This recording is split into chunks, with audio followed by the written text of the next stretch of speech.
Hello everyone, मैं CSIT online classes से आज आपको टेबल के बारे में बताऊंगी। पिछले क्लासेस में हम लोगों ने सीखा था कि लिस्ट कैसे क्रिएट करेंगे और लिस्ट के सारे एट्रीब्यूट सीखे थे। आज हम लोग सीखेंगे टेबल कैसे क्रिएट करते हैं और टेबल का क्या यूज़ है।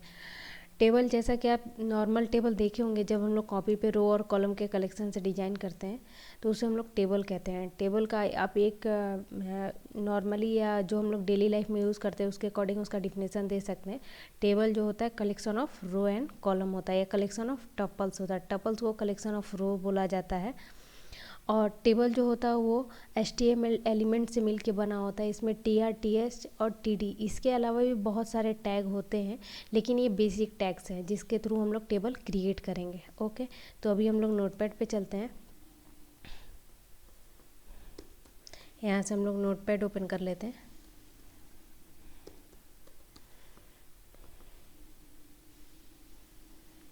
और हम लोग यहाँ टेबल क्रिएट करेंगे। टेबल क्रिएट करने के लिए सबसे पहले आप HTML, जैसा कि हम लोगों ने पढ़ा है, आप चाहो तो डॉक टाइप भी लगा सकते हो। डॉक टाइप हम लोग डॉक टाइप लगाने का मतलब क्या होता है कि हम लोग HTML5 को रिप्रेजेंट कर रहे हैं।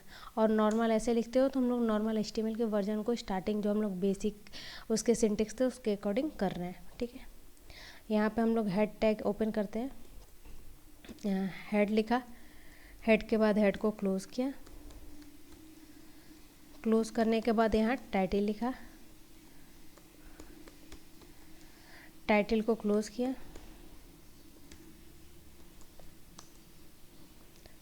अब टाइटल में आप चाहो तो कोई भी नाम दे सकते हो, बट हम लोग टेबल का प्रोग्राम बना रहे हैं तो टेबल ही लिखते हैं। और हम इसे सेव करते हैं डेस्कटॉप पे। सेव करने के लिए आप फाइल के एक्सटेंशन HTML लगा सकते हो। H प्रेस करो और एरो की प्रेस करो तो आपका HTML शो होने लगेगा। यहाँ पे आप टेबल का प्रोग्राम है तो हम लोग table.html से इसे सेव करते हैं। अब हम लोग क्या करते हैं कि बॉडी स्टार्ट करते हैं। यहाँ पे बॉडी लिखते हैं, बॉडी को यहाँ क्लोज करते हैं। टेबल बनाने के लिए जैसा कि हमने बताया, table is a collection of row and column. Table का अगर टेबल क्या होता है, collection of row and column होता है। मतलब एक से ज़्यादा, अगर रो किसे बोलते हैं ये भी मैं बता देती हूँ। जितने भी हम लोग हॉरिजेंटल लाइन ड्रॉ करते हैं टू प्लेन पे तो वो रो को रिप्रेजेंट करता है, और वर्टिकल लाइन अगर ड्रॉ करते हैं तो उसे कॉलम को रिप्रेजेंट किया जाता है। तो उसके कलेक्शन से हमारा रो और कॉलम के कलेक्शन से टेबल क्रिएट होता है। टेबल क्रिएट करने के लिए सबसे पहले हम लोग लिखते हैं टेबल। टेबल को यहाँ क्लोज करते हैं। टेबल के अंदर जो होता है TR, क्योंकि अभी हमने डिफिनेशन बताया table is a collection of row and column, तो TR टेबल तो नॉर्मल आपको समझ में आ रहा है, ये टेबल टैग है। इसको पूरे को टैग बोला जाता है, या इसे एलिमेंट, टेबल एलिमेंट भी बोला जाता है। ठीक है, अब हम लोग TR का मतलब होता है टेबल रो, ये भी एक टैग है, और इसे टेबल एलिमेंट या रो एलिमेंट भी बोला जाता है, या TR एलिमेंट भी बोला जाता है।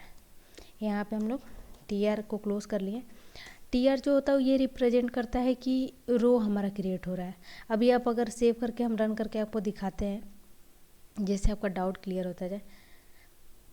अभी देखिए टेबल कुछ भी नहीं बना हुआ है, क्योंकि जब तक हम लोग टेबल के अंदर डेटा नहीं डालेंगे तो वो हमारा विजिबल नहीं होता है। विजिबल यहाँ पे हम लोग TD लिखें, TD का मतलब टेबल डेटा। और अभी हम लोग सेव करके देखते हैं, क्योंकि अभी भी कोई डेटा नहीं है, सिर्फ हमने डिज़ाइन किया लेआउट, तो शो नहीं हो रहा है। तो अब हम लोग यहाँ पे कोई भी एक छोटा सा एलिमेंट दे देते हैं, ABCD जो भी आपको देना है। आप अपना नाम भी दे सकते हो, कुछ भी दे सकते हो। ठीक है, अभी देखिए टेबल बन गया। पता ही नहीं चल रहा ये टेबल बना है, लग रहा है सिंपल लिखा हुआ। तो आप क्या करो, टेबल की एक बेसिक प्रॉपर्टी होती है border. Border equal to 1px 2px 3px, जो भी आपको देना है, जितना भी उसकी थिकनेस देनी है उतना px आप लिख सकते हो। px का मतलब होता है पिक्सल। ठीक है, और बॉर्डर क्या है, एट्रीब्यूट्स है, और 1px क्या है, ये उसकी वैल्यू है। ठीक है, अभी देखिए ये बॉर्डर शो हो रहा है, क्योंकि हमने एक ही एलिमेंट दिया है इसलिए एक ही डेटा उसमें शो हो रहा है।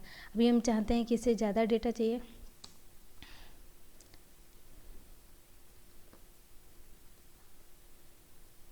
और यहाँ पे हम लोग B लिखते हैं। अब यहाँ पे ध्यान से देखिए, TR का मतलब क्या है, टेबल रो, मतलब एक रो में कितने कॉलम, एक ये कॉलम है और ये 2 कॉलम है, या आप यहाँ 1 2 लिख लीजिए, इससे ज़्यादा समझ में आएगा। यहाँ कॉलम भी लिख देते हैं।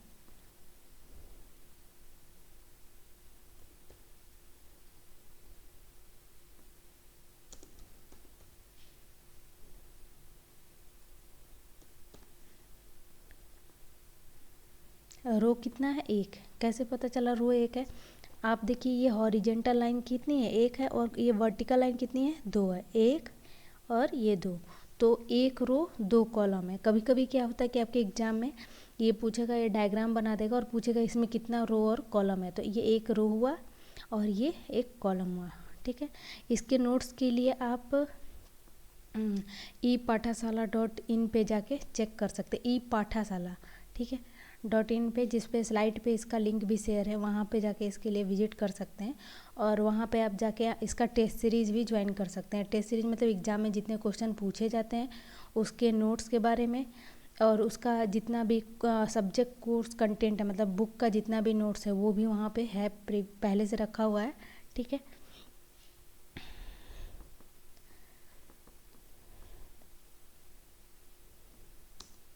अभी 1 रो में 2 कॉलम है। अब हम चाहते हैं कि दूसरा रो क्रिएट करें, तो हम लोग क्या करते हैं, यहाँ पे आते हैं, एक और टीयर। टीयर का मतलब रो है, यहाँ पे टीयर दूसरा क्रिएट करते हैं, और इसके अंदर टीडी को यहाँ क्लोज करते हैं, और यहाँ पे लिख देते हैं ये, यहाँ पे टीडी ओपन करते हैं, यहाँ टीडी क्लोज कर देते हैं, और इसके अंदर लिख देते हैं बी। वापस से रिफ्रेश करते हैं। ओके, ए और बी, और कितने रो कितने कॉलम? 2 रो 2 कॉलम। कैसे पता? ये देखिए, ये जो हॉरिजेंटल लाइन जा रही है ये पूरी 1 है, और ये दूसरी 1 2 वाली 1 है, और एक ए बी वाली 1 2 रो और 2 कॉलम। कैसे? 1 और ए वाला 1 कॉलम, और ये 2 और बी वाला दूसरा कॉलम, मतलब 2 रो 2 कॉलम।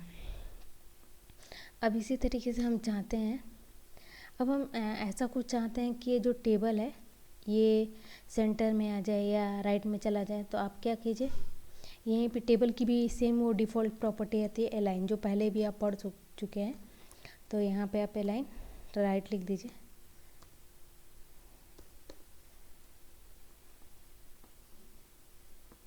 ठीक है, टेबल राइट में चला गया। एक सेकेंड, मैं इसका 2 कॉपी बना देती हूँ ताकि आपको कोई डाउट ना हो, क्योंकि बाय डिफ़ॉल्ट लेफ़्ट में रहता है। हमारे पूरे सिस्टम का जो अलाइनमेंट होता है वो बाय डिफ़ॉल्ट लेफ़्ट होता है। दूसरा हमने राइट किया है। अब एक और हम लोग टेबल बनाते हैं जिसमें इसकी अलाइनमेंट जो है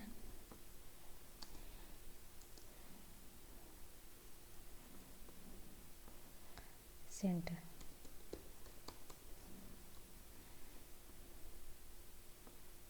ठीक है, अब ये क्यों एक ही उसमें दिख रहा है? क्योंकि ये बहुत ज़्यादा स्पेस खाली है, तो इसलिए थोड़ा सा ये स्पेस ऑक्यूपाई नहीं कर पा रहा है, इसलिए ये थोड़ा ऊपर दिख रहा है। लेकिन अगर ये पूरा स्पेस स्क्रीन का ऑक्यूपाई किया रहेगा तो ये ऊपर नहीं, नीचे ही दिखेगा। ठीक है, राइट में।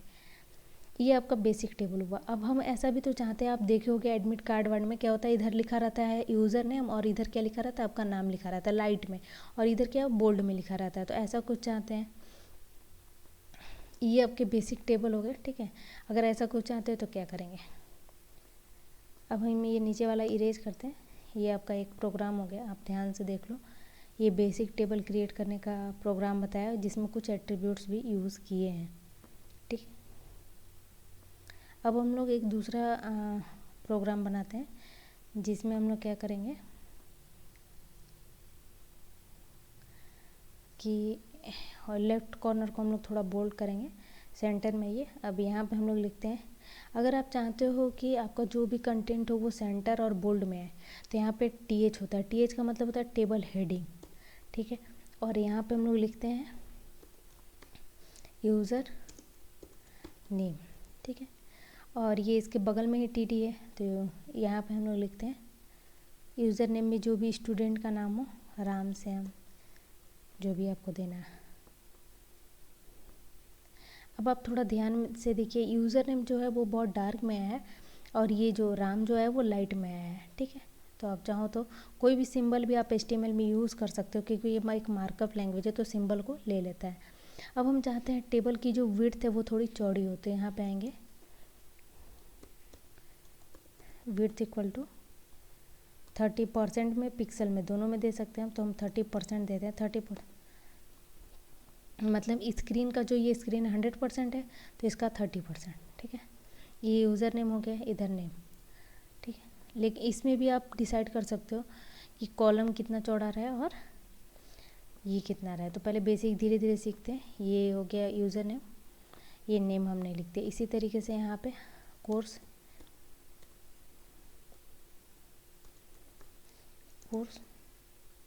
और कोर्स में आप यहाँ लिख सकते हो ओ लेवल,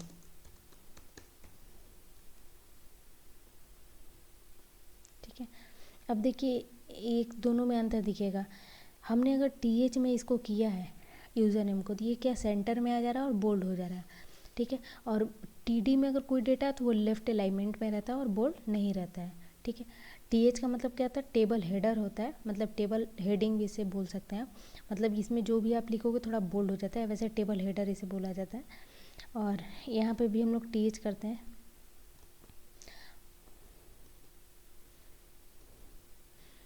तो एक चीज़ें आपके दिमाग में और आ रही होगी कि ये लेफ़्ट में क्यों नहीं आ रहा है। जैसे ये लेफ़्ट में आ रहा है, ये भी लेफ़्ट में आया तो ज़्यादा अच्छा है, या राइट में है।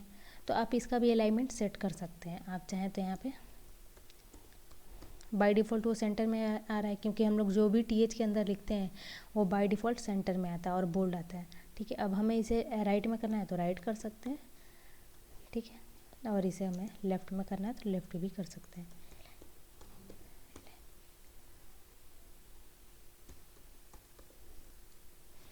वापस से रिफ्रेश करके चेक करते हैं, ठीक है। अब देखिए ये लेफ़्ट में आ गया, ये राइट में आ गया और ये लेफ़्ट में आ गया। आप चाहें जैसा भी कर सकते हैं। अब हम चाहते हैं कि ये जो कॉलम है जितना बड़ा है रहे और ये थोड़ा पतला हो जाए, ठीक है। मतलब उसकी थिकनेस जो है थोड़ी कम हो जाए, जो चौड़ाई बहुत ज़्यादा है तो इसकी भी चौड़ाई आप सेट कर सकते हो, क्योंकि ये 30% में, ये 30% आपको अपने आप को 100% मानता है, ठीक है। मतलब वो 30%, अब 30% के अंदर हम इसको विड्थ कितना देना चाहते हैं।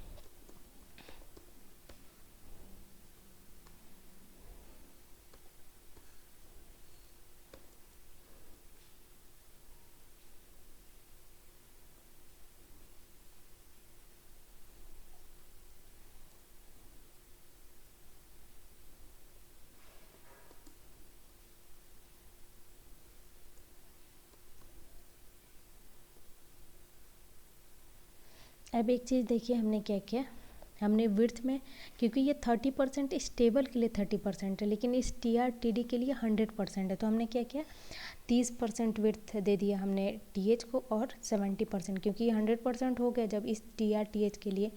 क्योंकि एक मान लीजिए जैसे एग्जांपल आपने एक छोटा सा जगह लिया है, तो वो पूरे देश के लिए तो वो एक छोटा सा जगह ही है, मतलब कितना स्क्वायर फीट है। लेकिन अगर आप अपने लिए देखोगे तो वो आपका 100% है, मतलब वो आपके लिए ही पूरा है, ठीक। उसी तरीके से ये टेबल ने अपने लिए 30% लिया है, बट इस TH और TR के लिए ये 100% है। तो 100 में से विड्थ हमने 30% दिया, इसको 70% दिया। आप चाहो तो अलाइनमेंट राइट रख सकते हैं, आप चाहो तो लेफ़्ट भी रख सकते हैं, ठीक है। अब हम चाहते हैं ये जो राम लिखा हुआ है ये एकदम देखिए इसी में एकदम अलाइनमेंट में एकदम लग रहा है कि उसी में सटा हुआ है। हम चाहते हैं थोड़ी दूरी बनाए रखें, ठीक है। तो टेबल की एक प्रॉपर्टी होती है सेल पैडिंग इक्वल टू जितना भी आप देना चाहते हो 5, 10, ठीक है। हम लोग 2 देते हैं, ठीक है। अब देखिए माइनर स्पेस लिया क्योंकि 2 पिक्सल बहुत छोटी है, एक डॉट 1 पिक्सल होता है, ठीक है। तो यहाँ पे 1 डॉट का स्पेस यहाँ पे ले लिया। आप चाहो तो वहाँ 5 पिक्सल कर सकते हैं,